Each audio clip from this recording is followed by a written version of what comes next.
저희들은 지금 영적 전쟁을 감당하고 있는 그리스도인들에게 필요한 하나님의 전신갑주에 대해서 배워내려가고 있습니다. 특별히 전반부 3개와 후반부 3개로 나누어진 이 하나님의 전신갑주는 그 내용상 그리고 그 의미상 굉장히 다르다고 하는 것들을 말씀을 드렸습니다. 오늘은 특별히 17절 상반절에 있는 구원의 투구에 관한 내용들을 함께 생각해 보도록 하겠습니다. 이 구원의 투구는 하나님의 전신갑주 중 5번째에 해당하는 내용입니다. 그런데 첫 번째 3개와 두 번째 3개 총 6개 중에 두 부류가 전혀 다른 내용을 갖고 있는 내용이다라고 말씀을 드렸는데, 진리의 허리띠, 의의 호심경, 평안의 복음이 준비하는 신, 이런 것들은 사실 우리 몸에 정확히 맞거나 항상 붙어 있어야 되는, 항상 가지고 다녀야만 되는 그런 것으로 말씀을 드렸고, 두 번째 부류인 믿음의 방패, 구원의 투구, 성령의 검, 이런 것들은 좀 더 몸의 자유로운 모습으로 그렇게 우리가 어느 때든지 활용할 수 있는, 더 나아가서는 항상 가지고 있다기보다는 적과 맞서 싸울 때, 위급한 상황에 전쟁을 치룰 때에만 반드시 우리가 활용하고 사용해야 되는 그런 모습의 것이라고 말씀을 드렸습니다. 그래서 전반의 3개는 수동적이고 그렇게 항상 우리 가운데 있어야 되는 거지만, 두 번째 그룹에 속하는 이 3가지는 능동적이고 적극적이며 항상은 아니지만 위급할 상황에는 언제든지 우리가 활용할 수 있는 그런 무기이고 전쟁 도구이다라고 말씀을 드렸습니다. 그 두 번째 부분, 구원의 투구에 관한 부분으로 함께 은혜를 나누고자 합니다. 조금 전에 말씀드렸던 것처럼 전반부 3개의 내용과 두 번째 부류에 속하는 이 내용들은 조금 다른 것은 아마도 그 의미나 활용하는 면에서 좀 다르다라고 생각할 수 있겠지만, 설명하는 부분에 있어서도 굉장히 다르다고 하는 것들을 알게 됩니다. 전반부에 기록되어 있던 진리의 허리띠, 의의 호심경, 평안의 복음이 준비한 신, 이런 것들은 굉장히 설명이 장황하고 나름대로 의미들을 부교화시키고 있지만, 두 번째 부류들은 간단하게 그렇게 설명되고 있는 것도 큰 특징 중에 하나다라고 말씀을 드릴 수 있습니다. 지금 사도 바울이 말하고 있는 투구라고 하는 것은 로마 병사들이 쓰고 있었던 투구를 의미합니다. 그 투구는 우리가 정확히 알 수 없지만 나름대로 가죽을 이용한 모자 형태의 전쟁 도구였다라고 일반적으로는 알게 됩니다. 가죽을 단단한 것들을 잘 다듬어서 머리에 맞게 만든 것이고, 그 가죽을 보호하기 위하여 그 위에 쇠나 혹은 쇠붙이를 붙여서 단단하게 가죽을 보호하는 그런 머리에 쓰는 형태의 도구였죠.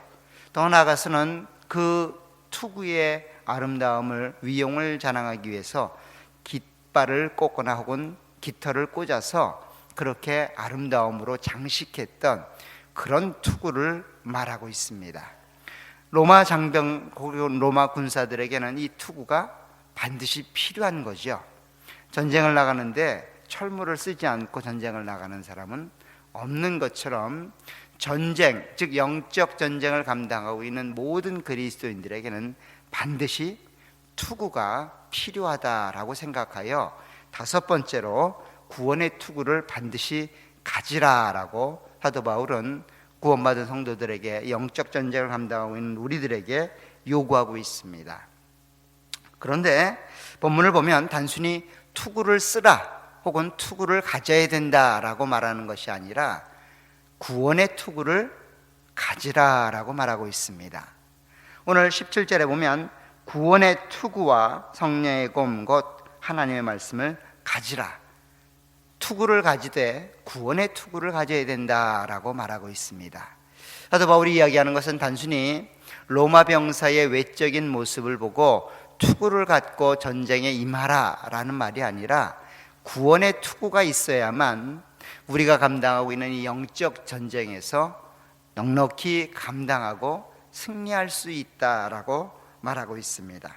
도대체 사도 바울이 말하고 있는 이 구원의 투구를 비유하여 말하고 있는 이 구원, 이것은 무슨 의미가 있을까요? 그것이 어쩌면 우리들이 감당하고 있는 영적 전쟁에 있어서 가장 중요한 내용 중에 하나가 아닐까, 오늘 본문이 그렇게 제시하고 있습니다. 구원하면 성경에서는 세 가지 시제로 말을 합니다. 여러분들은 구원을 어떻게 생각하시는지 모르겠지만 성경 안에서 등장하는 구원은 세 가지 시제로 과거와 현재와 미래의 형태로 사용되고 있고 우리 가운데 설명하고 있습니다. 쉬운 말로 하면 구원을 받았다라고 하는 과거적인 사건으로 설명하는가 하면 구원을 이루라, 두렵고 떨림으로 너에게 주어진 구원을 이루라 라고 말하는 현재형으로 쓰고 있기도 하고, 끝까지 인내하고 지키게 되면 구원이 주어질 것이다, 구원을 얻게 될 것이다 라고 하는 미래 형태로 설명하기도 한다는 겁니다.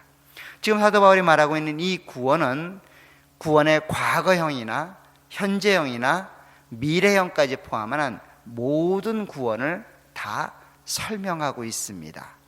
즉 예수 그리스도의 십자가 사건으로 우리가 구원받았고, 구원받은 자가 이 땅을 살아가면서 끝까지 싸워나가는 구원의 현재성과 또 하늘나라에 가게 될 그 마지막 때의 구원의 완성의 모습까지 다 포함하여 구원의 투구를 가져야 된다라고 사도 바울은 영적 전쟁을 감당하고 있는 그리스도인들에게 제시하고 있습니다.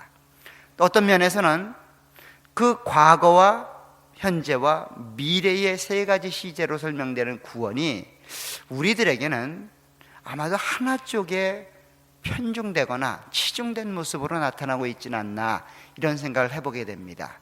아마도 어떤 분들은 그리스도의 십자가와 부활에 너무 관심을 쏟기 때문에 그분이 이루신 과거의 하나님의 구원에 대해서, 우리가 받게 된 과거의 그리스도의 속죄와 구속에 대해서 너무 몰입을 하는 경우가 있습니다.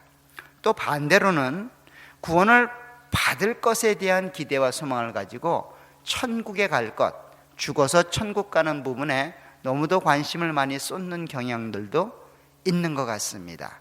그래서 십자가의 구원을 깊이 묵상하고 거기서 머물러 있는 사람들이나 혹은 천국 가서 구원받을 것이다 라고 하는 미래적인 모습으로만 살아가는 사람들이 있다면, 오늘 본문이 말하고 있고 성경이 말하고 있는 구원에 대해서는 한쪽에만 관심을 두고 있는 것이 아닌가라고 생각이 되어집니다.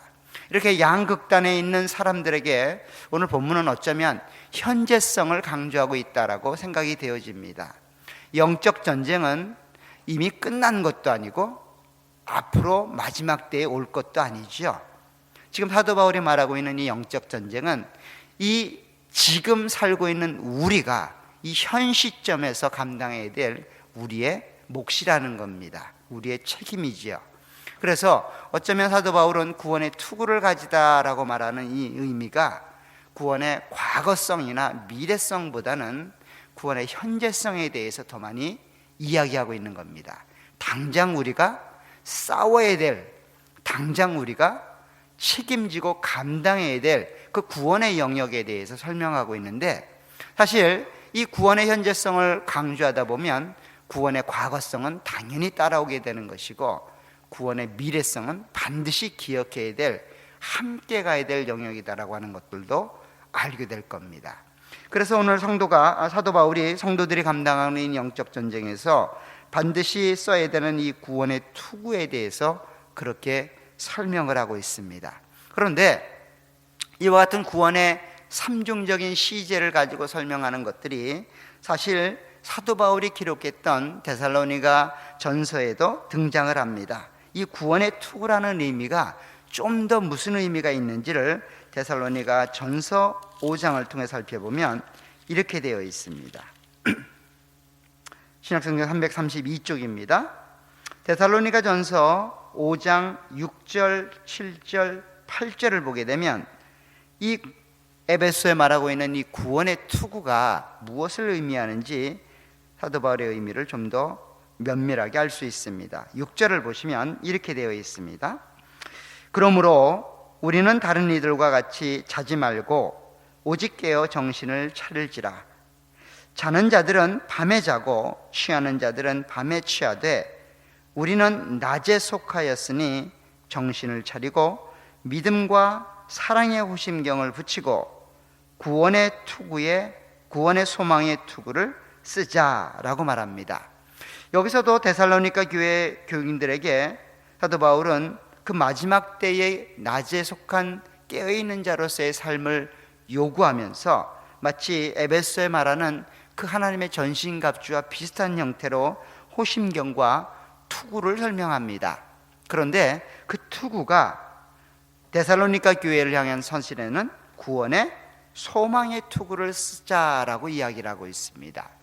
에베소 교회에서는 구원의 투구를 가져야 된다라고 영적 전쟁에 임하는 자들에게 요구하고 있는데 데살로니가 교회 교인들에게는 그 구원의 투구가 구원의 소망의 투구였다라고 한 걸음 더 나아가서 사도 바울이 말하고 있는 이 구원의 투구의 의미를 좀 더 확대하여 설명하고 있습니다. 즉 구원에 대한 소망이 있어야만 마귀들과 사단과 싸우는 영적 전쟁에서 당당히 맞설 수 있다라고 설명하고 있습니다. 구원에 대한 소망이 없으면, 그 소망이 없다면 이 영적 전쟁을 감당하기는 쉽지 않다라고 그렇게 이야기합니다. 그럼 도대체 사단 마귀가 어떻게 우리를 공격하기에 이 구원의 소망이 사단의 공격을 막아설 수 있는 그런 가장 확실한 하나님의 방법일까라고 한번 생각을 해보아야 되겠죠. 자, 영적 전쟁을 감당하고 있는 우리들은 사단 마귀가 쓰고 있는 전술이나 전략을 알 필요가 있습니다. 사단이 쓰고 있고 마귀가 우리와 공격하여 우리를 싸우고 우리와 공격하여 우리를 무찌르고자 하는 그들의 전략은 뭘까요? 이 전략과 전술이라는 말이 있는데 사실 전략은 더 큰 의미입니다. 전쟁을 하는 목적이지요. 전술은 그 목적을 이루기 위한 방편들입니다. 수단들이에요. 예를 들어서 총으로 쏠 건가 대포로 쏠 건가, 이런 차이가 전술이라면 전략은 우리가 전쟁을 왜 하는가, 전쟁을 하는 목적이 뭔가에 관한 문제입니다. 사단 마귀가 여러분들을 대적하고 여러분들과 싸우는 목적은 뭘까요? 여러분들을 사단 마귀가 공격하는 이유, 목적은 하나입니다. 제가 말씀드렸던 것처럼 여러분들 안에서 하나님을 제거하는 겁니다. 구원을 제거하는 게 목적입니다. 여러분들로 하여금 하나님을 위해 살고자 하는 마음을 포기시키는 겁니다. 여러분들로 하여금 하나님을 향한 마음들이 사라지게 하는 겁니다. 어떤 형태로든 그 하나님의 마음, 또 하나님을 향한 사랑, 하나님을 향한 믿음들이 제거되는 방식이 전술인데 그 방식은 각자가 다 다르죠. 여러분들이 좋아하는 것 혹은 여러분들이 그렇게도 싫어하는 것, 그런 방식을 통해서 사단 마귀는 여러분들을 공격합니다. 여러분들이 가장 소중하게 여기는 것을 통해서 공격할 수도 있고, 여러분들이 가장 무가치하게 여기는 것들을 통해서 공격할 수도 있습니다. 뗄래야 뗄 수 없는 그런 관계 속에서 여러분들을 공격할 수도 있고, 전혀 의미 없고 전혀 아무런 영향도 미치지 않을 것 같은 그런 것들로도 공격할 수 있습니다.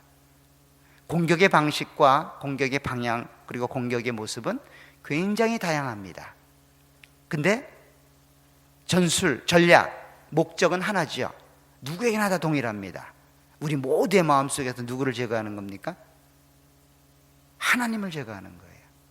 하나님을 위해 살고자 하는 마음이 사라지게 된다면 사단은 이기는 겁니다. 그래서 누구나 다 동일하지 않습니다. 어떤 사람은 이런 면에서 굉장히 약하고 넘어가기 쉽고 그런 부분에서 자꾸만 쓰러지지만, 어떤 사람에게는 나에게는 전혀 문제가 되지 않는 그런 영역으로 싸움을 싸우게 됩니다.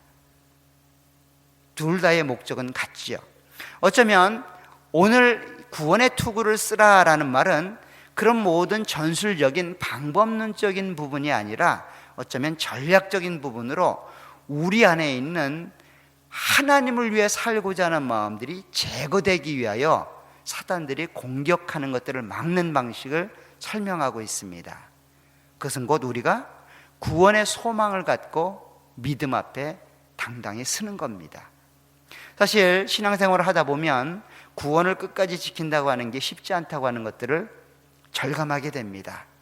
해를 거듭하면 거듭할수록, 하나님에 대해서 알면 알수록 그 하나님을 올바로 섬기고 하나님의 말씀에 합당하게 반응한다고 하는 것이 너무도 힘들고 어렵다는 것들을 깨닫게 됩니다.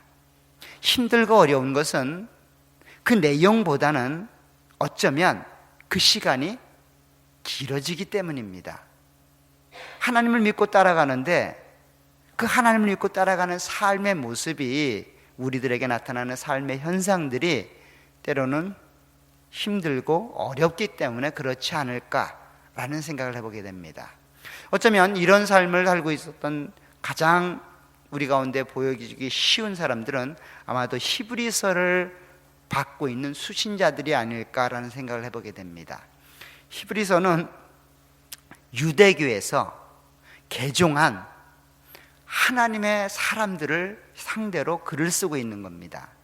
그래서 히브리인들을 대상으로, 즉 히브리인 그리스도인들을 대상으로 편지를 쓰고 있는 그 편지가 히브리서입니다. 그런데 이 히브리서의 수신자로 언급되고 있는 그 사람들의 모습은 어떤 모습인가 하면, 삶을 살아가다 보니까 유대인들에게도 공격을 받고 이방인들에게도 공격을 받는 거예요. 유대교인들에게는 자기들의 신앙을 혹은 종교를 버렸다는 이유로 공격을 받고, 이방인들에게는 자기와 다르다는 이유만으로 공격을 받습니다. 때로는 재산이 모두 다 빼앗기는 그런 아픔도 경험을 합니다. 고난과 어려움들을 만나게 됩니다. 때로는 생명까지 위협을 받는 그런 처지에 그들이 내몰리게 됩니다. 아무래도 1세기경이니까 그런 상황이 우리와는 좀 거리가 있는 듯한 모습이지만 여전히 그런 위협 속에서 신앙생활을 감당하는 거예요. 그런데 그런 신앙생활을 감당하면서 늘 그들이 듣는 얘기는 뭡니까? 하나님의 나라가 곧 임할 거라는 거예요. 하나님이 곧 임하셔서 여러분들이 당하고 있는 아픔과 어려움들을 하나님이 갚아주실 거라는 거예요. 그러니 인내하라는 겁니다. 하나님이 곧 우리 가운데 임할 거라는 겁니다. 그런데 이 히브리 그리스도인들이 당하고 있는 아픔은 무엇인가 하면, 그 하나님의 나라가 임할 기미가 안 보이는 겁니다. 삶은 점점점 개선되어야 되는데 점점점 어려운 쪽으로 가고 있는 거예요. 자기들을 공격하는 이방과 많은 주변 세력들은 점점점 혈기가 등등하고 자신의 삶의 환경은 점점점 어려워지는 겁니다. 이런 상황에 놓여 있는 거예요. 하나님의 나라가 이루어지고 하나님의 뜻이 성취되기에는 너무도 많은 시간이 필요한 것 같은 인상을 받게 되는 겁니다. 아무리 기다려도 하나님의 나라가 임하는 것이 더디 보여지고 때로는 안 올 것 같은 생각이 드는 거예요. 그래서 그들 마음속에 내가 하나님을 믿기로 작정한 것이 잘못된 것은 아닌가라는 그런 의심이 들어가기 시작하는 겁니다. 유대교를 버리고 그리스도교를 따라온 것이 혹은 실수가 아니었나라고 하는 의심이 들기 시작하는 겁니다. 그래서 어떤 사람들은 그 유대교로 돌아가는 거예요. 어떤 사람들은 갈등하고 있는 겁니다. 끝까지 이렇게 살아야 되는가? 이렇게 사는 것이 맞는가 싶은 그런 마음이 있는 겁니다. 그런 자들에게 그리스도가 얼마나 위대하고 유대교가 얼마나 그리스도와 비교하여 열악한 것인가를 계속 비교 설명하는 겁니다. 그게 히브리서예요. 끝까지 그 싸움을 싸워나가도록 격려하고 위로하는 말씀이 히브리서라고요. 그래서 히브리서는 구약 성경의 많은 내용들이 예수 그리스도와 비교되고 있죠. 한번 읽어보시면 굉장히 큰 의미가 있을 겁니다. 아마도 5월달 정도가 되면 혹은 6월달 되면 여러분들이 성경 읽기에 함께 나오지 않을까라는 생각을 해보게 됩니다. 그렇게 삶을 살아가는, 신앙을 지켜나가는 우리들에게도 동일한 모습으로 다가오지요. 신앙생활을 처음 할 때는 굉장히 기뻤습니다. 하나님의 사랑이 너무도 은혜로웠고 그 하나님을 위해서 목숨 바쳐서 살기를 넉넉히 감당할 것 같은 그런 마음이었습니다. 그런데 그 신앙생활이 10년을 거듭하고 20년을 거듭하고 30년을 거듭했을 때 우리의 삶의 모습이 어떻던가요? 하나님의 나라가, 목사님이 늘 주일날 설교하면 하나님이 꼭 갚아주실 겁니다, 인내하십시오, 하나님이 승리하실 겁니다, 믿음으로 이겨나가십시다라고 알아듣기는 듣는데 내 삶의 현실을 가보면 그런 것들이 기미가 안 보이는 거예요. 내 삶의 환경은 점점점 어려운 쪽으로 가는 겁니다. 어려운 쪽으로 치닫는 거예요. 이런 현실 속에서 우리는 마음속에 갈등하게 되지요. 이게 하나님 믿는 게 맞는가? 이렇게 하나님 섬기는 게 정말 성경에서 말하는 내용인가? 이렇게 점점점 어려워질 수밖에 없는 게 신앙인가? 내가 잘못 선택한 것은 아닌가? 세상 사람들은 너무 더 편하게, 너무 더 즐겁게, 너무 더 잘 되고 있는데 왜 나는 이렇게 어려운가? 어제보다는 오늘이 나아야 되는데 어제보다 내일이 나을 거라는 기대가 우리 가운데 없다고 한다면 아마도 이런 마음의 갈등과 번민들이 우리 가운데 오고 있지는 않는가 라고 하는 거죠. 이런 갈등과 현실을 우리는 지금 사단으로부터 받고 있다는 거예요. 공격을 받고 있다는 겁니다. 그래서 우리가 그리스도인이기를, 하나님을 믿는 것 자체를 흔들거리는 그런 상황에 놓여 있다는 겁니다. 그런 어떤 하나님의 백성으로 우리가 가고자 하는 그 목표를 잃어버리게 만드는 사단의 공격을 우리가 당하고 있다는 거예요. 그런 우리들에게 사도 바울이 요구하는 건 뭡니까? 그 영적 전쟁에서 우리가 싸워야 되는 이유를 말해주는 의미가 바로 구원의 투구를 쓰라는 거예요. 구원의 소망이 없다면 이 영적 전쟁을 감당하고자 하는 마음이 우리 가운데 없게 될 겁니다. 그것이 바로 사단이 목적하는 이 전쟁을 감당하는 이유이고 목표이죠. 그런 우리들에게 이 전쟁을 넉넉히 감당하고 싸워나가기 위해서 한 가지 반드시 기억해야 될 것이 있다면 이 구원의 소망을 우리 가운데 갖는 것이다라고 이야기를 합니다.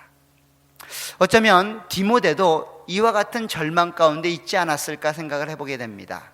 디모데에게 있어서 사도 바울은 스승이자 아버지이고 그리고 자기의 신앙의 근원이자 자기의 사역의 조력자입니다. 그런 사도 바울이 이제 마지막 로마 감옥에서 쓸쓸히 죽음을 맞이하고 있을 그때에 디모데의 심정은 어땠을까요? 젊고 아직도 많은 것들이 부족해 보이는 그 디모데의 심정은 어땠을까요? 아마도 절망이었을 겁니다. 나를 조력해주고 나를 응원해주던 그 스승이 로마 감옥에서 사라져가면, 그 로마 감옥에서 쓸쓸히 죽음을 맞이한다면 내가 앞으로 감당해야 될 이 일들은 어떻게 감당할 것인가? 감당할 수 있을까? 여기서 포기해야 되는 거 아닌가? 라고 하는 그런 마음들이 들었을 겁니다. 아마도 그 절망은 두려움으로 그들에게 혹은 디모데에게 다가왔을 거예요. 그래서 디모데에게 사도 바울이 쓰는 디모데 후서에 보면 마지막으로 쓰는 그의 편지에 이렇게 되어 있습니다. 1장, 디모데 후서 1장 7절 8절을 보면 이렇게 되어 있습니다.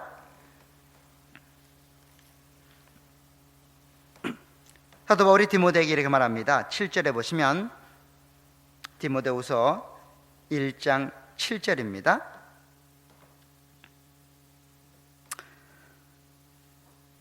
하나님이 우리에게 주신 것은 두려워하는 마음이 아니요 오직 능력과 사랑과 절제하는 마음이니, 그러므로 너는 내가 우리 주를 증언함과 또는 주를 위하여 갇힌 자 된 나를 부끄러워하지 말고 오직 하나님의 능력을 따라 복음과 함께 고난을 받으라 라고 말합니다. 두려워하는 마음을 갖지 말라는 거지요. 내가 사라진다고 하여 너의 사역이 장애가 되지 않을 것이니 두려워하지 말라는 겁니다. 두려워하지 말라는 말로 멈추는 게 아니라 뭐라고 또 권면합니까? 복음과 함께 고난을 받으라라고 이야기를 합니다. 다시 말하면 신앙생활, 즉 믿음을 지켜나가고 하는 이 싸움의 과정은 결국 한 번 넘었다고 하여 계속해서 탄탄대로로 주어지지 않는다는 겁니다. 끊임없이 고난이 찾아온다는 겁니다.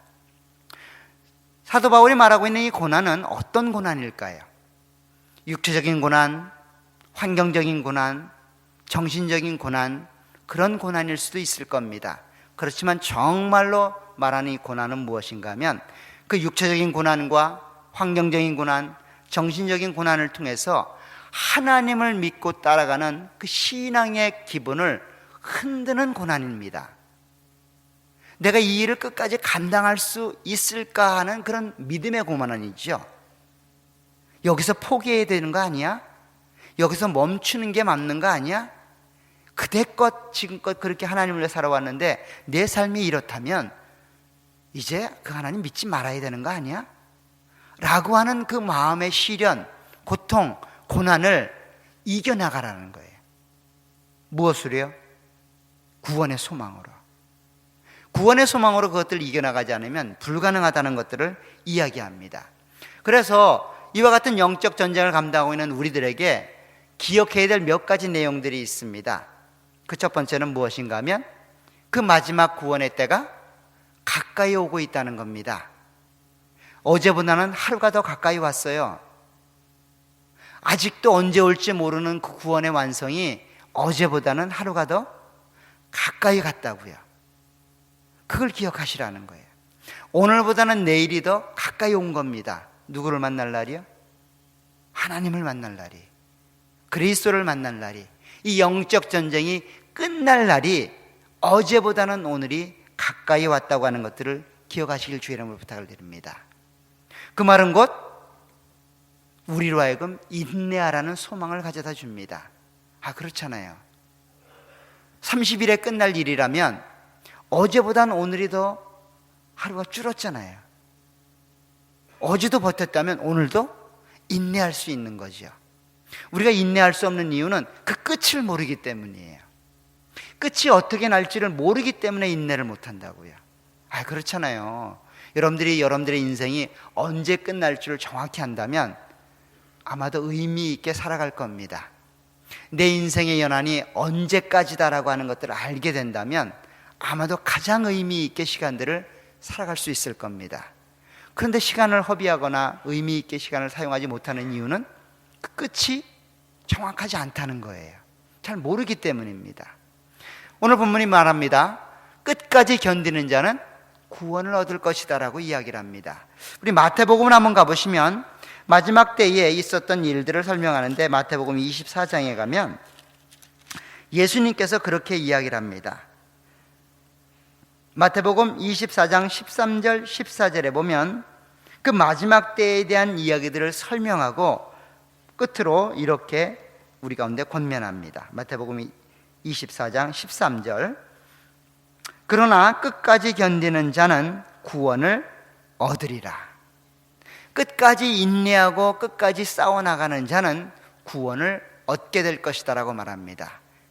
그 구원의 소망을 갖고 믿음으로 싸워나가는 그들에게는 하나님께서 이 싸움에서 이겨나갈 수 있도록 은혜를 베풀 것이고, 끝까지 인내하는 자는 그 싸움에서 이길 것이다 라고 이야기를 합니다. 그런데 그냥 단순히 인내하는 게 아니라 그 끝자락에 되어지면 엄청난 고난이 따라오게 된다는 겁니다. 어떤 고난일까요? 난리와 소문과 많은 어려움들이 우리 가운데 밀려오게 될 겁니다. 그런 밀려오는 일들 가운데 가장 큰 시련은 무엇인가 하면 내가 그리스도라고 외치는 자들이 이곳저곳에서 나타나게 된다는 거예요. 우리가 갖고 있는 신앙의 근간을 흔들 만한 일들이 이곳저곳에서 일어나야 된다는 거죠. 다시 말하면 우리가 싸우는 이 싸움을 포기하게 만드는 일들이 있게 된다는 거예요. 싸움 자체를 거부하게 만드는 일들이 있게 된다는 겁니다. 즉 신앙을 위해서 살고자 하는 마음이 우리 마음속에서 점점점 사라져 버린다는 거예요. 이렇게 열심히 살으니 차라리 돈 버는데 열심을 내자, 건강 지키는데 열심을 내자, 내 생의 즐거움을 위해 인생을 살아야 된다. 하나님을 위해 사는 게 무슨 의미가 있느냐? 하나님을 위해서 사는 것, 그거 다 예수 한번 믿으면 끝이야. 그 예수 한번 믿으면 다 천국 가는 건데 그 이후의 일들이 무슨 의미가 있어? 교회 생활 열심히 할 필요 없어. 주일날 하루만 가면 돼. 주일날도 바쁘면 빼먹어도 돼. 이런 마음으로 자꾸만 우리를 유혹하는 겁니다. 가족이 중요하지, 건강이 중요하지, 물질이 중요하지, 인간관계가 중요하지. 예, 물론 중요합니다. 그런 것들이 우리에게 영적 싸움으로 다가오고 있다는 거예요. 우리의 신앙을 흔들고 있다는 겁니다. 그래서 우리로 하여금 결국에 가서는 하나님을 섬기고 따라가는 일들을 포기하게 만든다는 거예요. 이렇게 살아도 되는가라고 하는 의심을 갖게 하는 겁니다. 고통 속에서 우리가 그 하나님을 버리게끔 만드는 것이 사단과 마귀의 계략이고 전략이라고 하는 것들을 기억하시길 주의 이름으로 부탁을 드립니다. 그런데 이와 같은 싸움 속에서 우리가 기억해야 될 게 뭘까요? 그 마지막 때에 주어질 영광을 기억하는 거죠. 그것이 바로 구원의 소망입니다. 그 영광을 기억하지 않는다면 현재 나타나는 이 고통과 어려움들을 이겨나갈 수가 없습니다. 고린도후서에 가보게 되면 사도 바울은 그런 이야기를 이렇게 설명합니다. 고린도후서 4장에 가게 되면 장차 나타나게 될 영광에 대해서 우리 가운데 이렇게 설명합니다. 고린도후서 4장 8절부터 보겠습니다. 6절부터 볼게요. 고린도후서 4장 6절에 보면 이렇게 되어 있습니다. 어두운 데 빛이 비추라 말씀하시던 그 하나님께서 예수 그리스도의 얼굴에 있는 하나님의 영광을 아는 빛을 우리 마음에 비추셨다라고 말합니다. 그리스도 예수를 아는 그 영광, 하나님의 영광을 아는 빛을 우리 마음에 비추셨는데 그 비춤받은 우리의 삶은 어떻냐 하면 8절부터 보세요. 우리가 사방으로 우겨쌈을 당하여도 쌓이지 아니하며 답답한 일을 당하여도 낙심하지 아니하며 박해를 받아도 버림받지 아니하며 거꾸러뜨림을 당하여도 망하지 아니하고 우리가 항상 예수의 죽음을 몸에 짊어짐은 예수의 생명이 또한 우리 몸에 나타나게 하려 함이라. 우리 살아있는 자가 항상 예수를 위하여 죽음에 넘겨짐은 예수의 생명이 또한 우리 죽을 육체에 나타나게 하려 함이라. 그런즉 사망은 우리 안에서 역사하고 생명은 너희 안에서 역사하느니라. 계속해서 하나님이 은혜를 베푸셨지만 우리의 삶이 어떻다는 거예요? 고난과 어려움들로 계속해서 반복된다는 겁니다. 그러한 중에도 우리가 넘어지거나 절망하거나 완전히 끝나지 않는 이유는 뭐 때문입니까? 그 그리스도를 아는 빛이 우리 가운데 있다고 하는 것들을 기억하는 거죠. 기억하는 겁니다. 그래서 16절에 가면 이렇게 되어 있습니다. 그러므로 우리가 낙심하지 아니하노니 우리의 겉사람은 낡아지나 우리의 속사람은 날로 새로워지고 우리가 잠시 받는 환난에 경한 것이 지극히 크고 영원한 영광에 중한 것을 우리에게 이루게 함이니 우리가 주목하는 것은 보이는 것이 아니요 보이지 않는 것이니 보이는 것은 잠깐이요 보이지 않는 것은 영원함이라.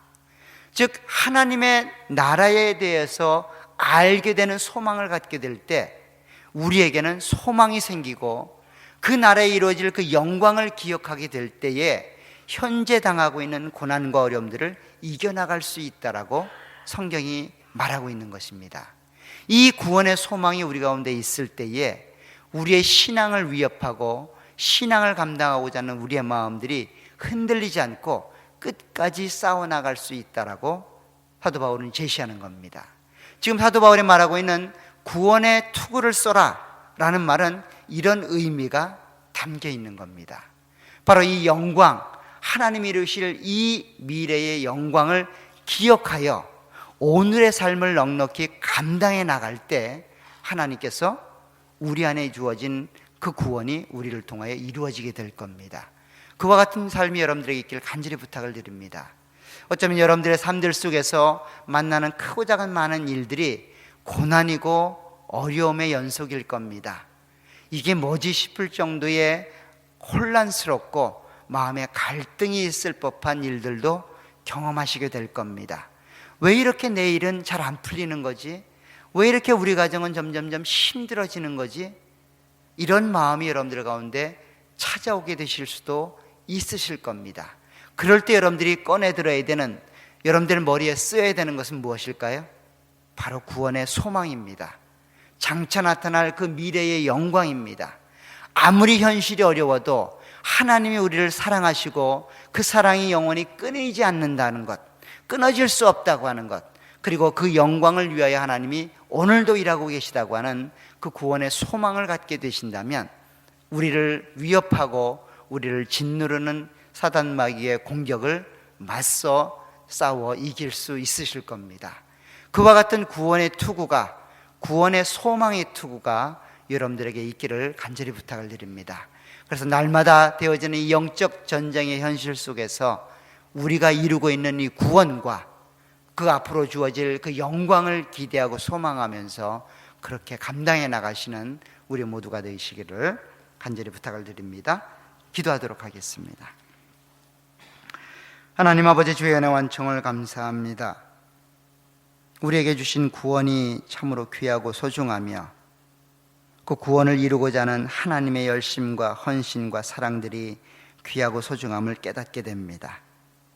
우리로 끝까지 우리에게 허락한 이 구원을 이루어 나갈 수 있도록 도와주옵소서. 현실 속에 매몰되어 우리의 눈이 땅에 머물지 않도록 도와주시길 원합니다. 눈을 들어 하늘나라를 바라보게 하시고 하늘의 그 영광을 소망할 수 있도록 은혜를 베풀어 주시길 원합니다. 그날에 주어질 그 영화로움을 우리로 기억해 하여 주시길 소원합니다. 그래서 우리가 맞닥뜨리는 이 영적 전쟁을 넉넉히 감당하며 최후의 승리자로 설 것을 기대하고 소망하며 인내로 우리의 싸움을 감당케 하옵소서. 특별히 기도하옵는 것은 우리의 환경과 우리의 건강과 우리의 가정의 어려움들을 해결하여 주셔서 하나님이 이 영적 전쟁에서 승리할 때까지 인내할 수 있는 저희들로 만들어 주시길 원합니다. 특별히 연약한 부분들, 나약한 부분들, 어려운 문제들을 쉽게 만들어 주시고 해결하여 주셔서 끝까지 저희들이 인내할 수 있는 하나님의 사람들이 될 수 있도록 은혜로 함께해 주옵소서. 예수님의 이름으로 기도하옵나이다. 아멘.